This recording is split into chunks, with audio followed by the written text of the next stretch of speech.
მუქარის შემდეგ შეცვლილი პოზიცია ფასების შესამცირებლად სალაპარაკოდ ირაკლი კობახიძე ბიზნესმენებს შეხვედრას აბუ-დაბიდან სთავაზობს. ოცნების ლიდერი აანონსებს შეხვედრას დისტრიბუტორებთან, ადგილობრივ მეწარმეებთან და სუპერმარკეტების მფლობელებთან.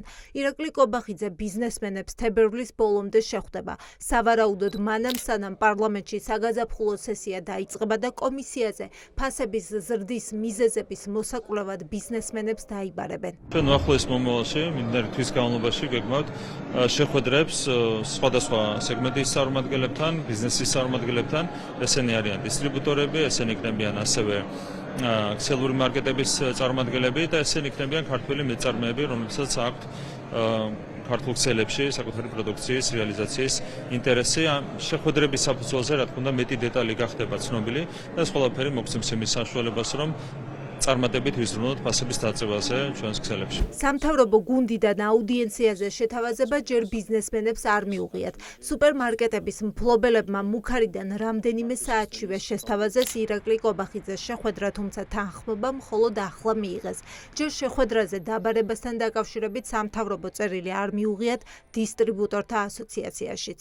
არც ასოციაციას და ჩვენს ხელთ არსებული ინფორმაციით არც ასოციაციის წევრ კომპანიებთან ამ ეტაპზე კომუნიკაცია არ ყოფილა კონკრეტულ შეხვედრებთან დაკავშირებით, მაგრამ კიდევ ერთხელ აღვნიშნავთ, რომ ასოციაცია მზად არის, რა თქმა უნდა, ნებისმიერი ფორმატით ჩაერთოს აღნიშნულ პროცესში. თუ რაიმე ტიპის გარიგება არსებობდა აქამდე აღნიშნულთან დაკავშირებით არსებულ შესაბამისი რეგულირება და შეეძლოთ აღმასრულებელი ხელისუფლებას და მათ შორის სააგენტოს შესაბამისი ქმედებები განეხორციელებინა და თუ კი სადმე რაიმე ტიპის გარიგება დღეს შეიძლება არსებობდეს, დღესაც შესაძლებელია ამასთან დაკავშირებით აქტიური და ქმედითი ნაბიჯის გადადგმა.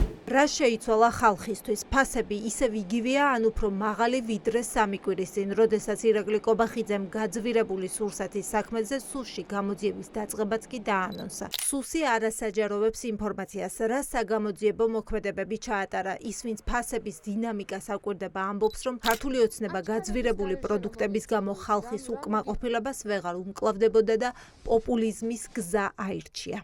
ჩვენ სახელზე გვაქვს ის, რომ ჯერ დაემუქრნენ, რომ დაგიჭერთო, სუსმა წარმოვიდგინეთ, რომ სახელმწიფო უსაფრთხოების სამსახურებას საერთოდ არ ეხება წესით ეს აიღო თავის თავზე ამის გამოძიება, ალბათ დაიბარებენ ახლა მოწვევების სახით დაკითხავენ და თან ეუბნებიან, რომ მოდით ახლა დავილაპარაკოთ. რეალურად მათ გადადგეს ნაბიჯი ამ ბიზნესების დასაშინებლად და ახლა შეეცდებიან, რომ მათ რა თქმა უნდა მათგან გარკვეული დათმობები გამოივაჭრონ. ყურებთ რაღაც პოლიტიკური ბრძოლას, რომელშიც ჩაითრიეს, ასე ვთქვათ, ბიზნესი და ბიზნესი ძალიან კარგად უნდა ხვდებოდეს, რომ როდესაც ის პოლიტიკურ ბრძოლაში შედის, პოლიტიკოსებს ვერ მოუგებს, მით უმეტეს იმ ხალხს, ვინც გადაწყვეტილებებს იღებს, დღეს და როგორც ჩანს ამასთან დაკავშირებით გადაწყვეტილება მიღებულია ბიძინა ივანიშვილის დონეზე, რომ ამ ბიზნესს აიძულონ გარკვეული ნაბიჯების გადადგმა, თუნდაც მათი ინტერესების საპირისპიროდ. რას ცდილობს ქართული ოცნება? ეკონომისტები არ გამორიცხავენ, რომ შეხვედრაზე დაბარებულ ბიზნესმენებზე სამთავრობო გუნდმა წნეხი გაზარდოს და შეეცადონ მათთვის სასურველ შეთანხმებაზე ბიზნესმენების დაყოლიებას,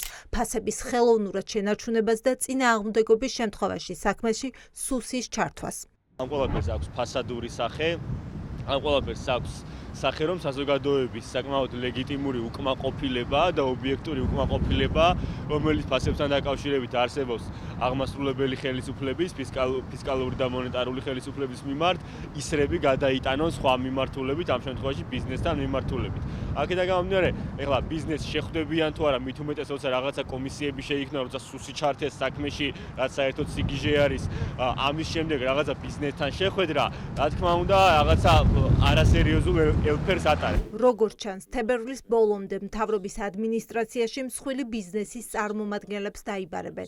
ამის შემდეგ კი საქმეში საპარლამენტო კომისია ჩაერთვება.